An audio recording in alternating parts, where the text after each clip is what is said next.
बाजार में हर दिन कितना कुछ होता है ना? कभी ऊपर कभी नीचे। तो क्या कोई ऐसा तरीका है जिससे इस पूरी हलचल को समझा जा सके? आज हम इसी की पड़ताल करने वाले हैं।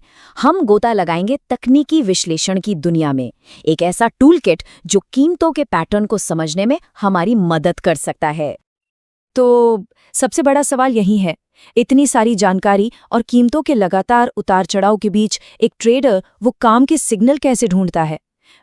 तकनीकी विश्लेषण इसी सवाल का जवाब देने की एक कोशिश है। ये उस शोर को कम करके छिपे हुए पैटर्न को सामने लाने की कला है। इसको ऐसे समझिए जैसे मौसम वैज्ञानिक पिछले पैटर्न देखकर आने वाले मौसम का अंदाजा लगाते हैं, ठीक वैसे ही तकनीकी विश्लेषक पुराने प्राइस और वॉल्यूम डेटा को देखते हैं। वॉल्यूम यानी कितनी मात्रा में ट्रेडिंग हो रही है।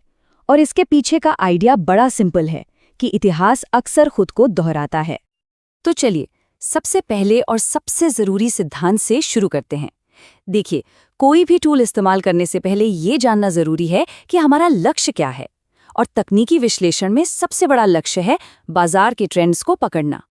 और ये बात, इसे गांठ बांध लीजिए, यहाँ मकसद हर बार सही होना नहीं है, बल्कि अपने रिस्क को मैनेज करना है। एक अच्छा एनालिस्ट इस बात पर फोकस करता है कि ट्रेंड कब खत्म हो सकता है, ताकि वो अपने नुकसान को काबू में रख सके। अच्छा, तो हमारे टूलकिट का पहला औजार है मूविंग एवरेज। ये रोजाना की कीमतों के छोटे मोटे उतार चढ़ाव को, मतलब नॉइज को हटाकर एक स्मूथ लाइन बना देता है। इससे क्या होता है? इससे बाजार की असली दिशा को समझना थोड़ा आसान हो जाता है। चलिए देखते हैं कैसे। तो ये क्रॉसओवर क्या भला है? ये वो पॉइंट होता है जहां एक तेज यानी छोटी अवधि की मूविंग एवरेज लाइन एक धीमी यानी लंबी अवधि की लाइन को काटती है। एनालिस्ट के लिए ये क्रॉसिंग पॉइंट बाजार के मोमेंटम में बदलाव का एक मजबूत इशारा हो सकता है। और यहीं पर असली रणनीति सामने आती है। देखिए, यहाँ कोई एक ही चाबी नहीं है जो हर ताले में लग जाए।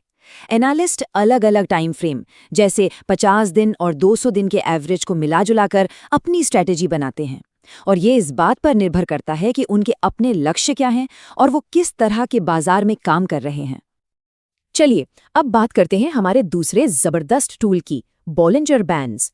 अगर मूविंग एवरेज हमें बाजार की दिशा बताता है, तो बॉलिंजर बैंड्स हमें बाजार की अस्थिरता या वॉलेटिलिटी के बारे में बताते हैं, मतलब कीमतें कितनी तेजी से ऊपर नीचे हो रही हैं। इसमें असल में 3 लाइनें होती हैं, बीच में एक मूविंग एवरेज और उसके ऊपर नीचे 2 बैंड्स। जब बाजार में बहुत हलचल होती